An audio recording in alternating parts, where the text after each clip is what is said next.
This week, the nation mourns its 39th president. Jimmy Carter died last week at 100 years old. This weekend, Carter's family celebrated his life at his childhood home in Georgia before a private service at the Carter Presidential Center. His remains will be brought to the U.S. Capitol on Tuesday for lawmakers and members of Congress to pay their respects. The official state funeral will take place on Thursday. President Biden plans to deliver the eulogy at the National Cathedral ceremony.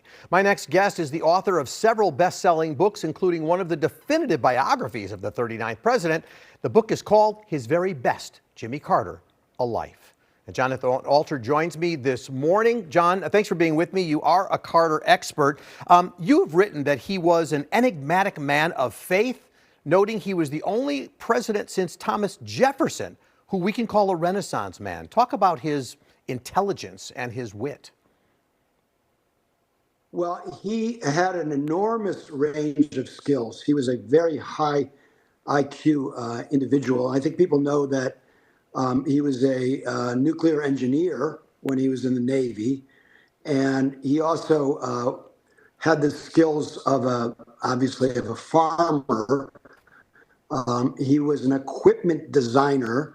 He was a land use planner. And then, of course, as a politician, he became a skilled diplomat. And after the presidency, he not only wrote more than 30 books, but he wrote them on as many other skills. He was a master woodworker. He taught himself to be a good poet. He was a novelist. He wrote a children's book. The list just goes on and on. And so he was one of these rare individuals you meet who was multi-talented, multi-skilled. And I think his engineering background made him want to develop a whole series of different skills. And people, well, they might react, oh, well, you know, but one skill he didn't develop was being an effective president. Yeah. And my reaction to that is that Jimmy Carter was a political failure. He was shellacked by Ronald Reagan, but he was a substantive and often visionary success. And he had many, many pieces of legislation to his record and many, many accomplishments, most of which have been unfortunately forgotten, but they extend from, you know, the Camp David peace accords that you're seeing now to human rights policy that changed the world. John, I want to walk. I'm going to walk through some of those presidential accomplishments with you. But I mean, it is true. A lot of people look at his presidency, seeing the presidency as a failure. You would argue it's not, and we'll talk about that. But I don't think there's any question that that he redefined the role of a presidency post-term, receiving the Nobel Peace Prize, and all he did, even sometimes angering his successors in that role. But Jimmy Carter did what he thought was right as a post-president. Yeah, so I guess the reason I resist this a little bit is that there's this easy shorthand, oh, mediocre president, great former president, but presidents have a lot more power than former presidents. And Carter got a tremendous amount done, especially on the environment, as president. And he was trying to prepare us for a different energy future, was the first leader to ever talk about climate change, wanted EVs by the mid-'80s. First president to fund clean energy. So his accomplishments after the presidency were also very significant. He came close to eradicating a disease that afflicted 3.5 million people, mostly in Africa, guinea worm disease. And he made progress on other diseases. And so he was in the vanguard on global health, democracy promotion. He monitored elections in 100 countries, obviously building affordable housing for the poor through Habitat for Humanity, and peacemaking. He prevented a couple of wars after he was president in Haiti and North Korea. So this is a big, underappreciated and misunderstood record by a man who led an epic American life that went 100 years. Yeah, he created the Department of Energy Education as a cabinet position, and his work in the Department of Energy. But in this very litigious world we are living in, I think it's important to note that in his term, he reshaped The judiciary, in terms of its Yeah. diversity, and I'll let you say it, he brought one important person to judicial history onto a federal bench.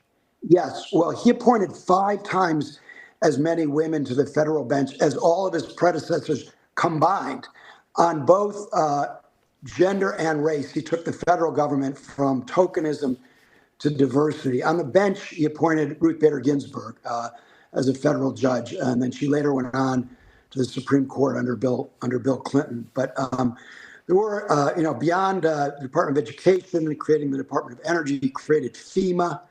He passed important ethics legislation. He had the first legislation that did something about redlining, a huge problem in Chicago. The first public-private partnerships that helped to redevelop many American cities and bring more prosperity to what had been rotting urban areas.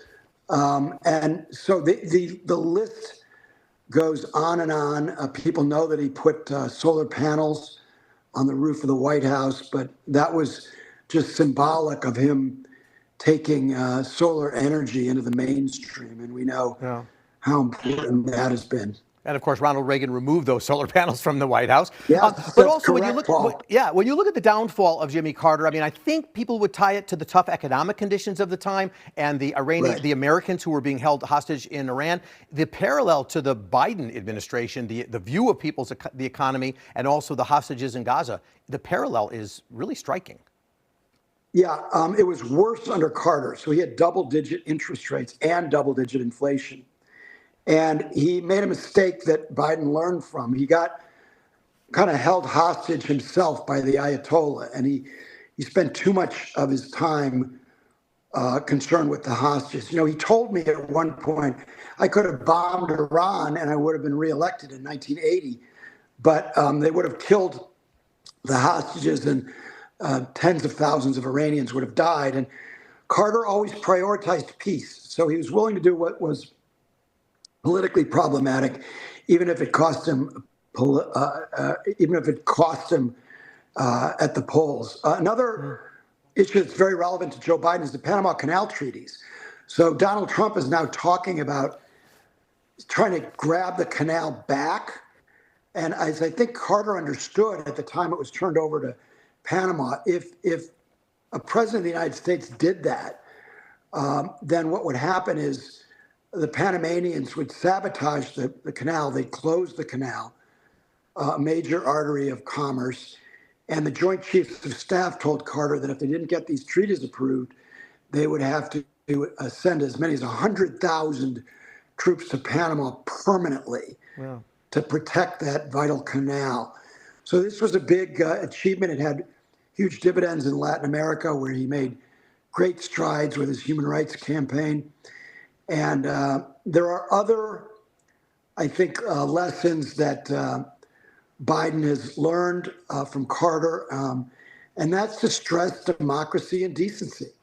And speaking, with limited time, John, let me just tap into decency, because love Carter or hate Carter, it's hard for anybody to disagree that he was a good man, a moral man of character. And one of the things that ushered him into office was following Richard Nixon and the issues that happened there. At least I would see it that way. Absolutely. So he only became president because of Watergate in Vietnam and the bitterness and distrust of that era, which is quite similar to our own.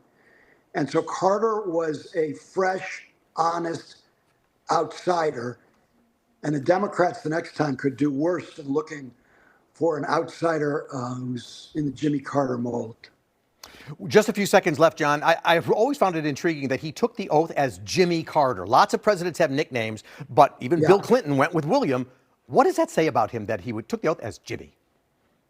Well, you know, in the files of the Carter Library, I saw that his mother, on the day after he was born in 1924, said that, you know, she thought he would be called Jim or James, but he was called Jimmy as a boy, and I think he realized that it was advantageous for him politically. It made him seem more normal, and he was a very unpretentious guy. He carried his own bags. And that lived in a very modest home, and he didn't see any reason to put on any airs, so he stuck with Jimmy. And he did say that it was reflected. Well, thank you for your time and for your reflections. We appreciate that. Jonathan Alter, the book is His Very Best, Jimmy Carter, A Life. Thank you, sir. Thank you, Paul. All right, we're going to take another break. Coming up next on WGN-TV Political Report. Will Chicago teachers strike in 2025? The latest on contract negotiations as the new year gets underway. Don't go anywhere.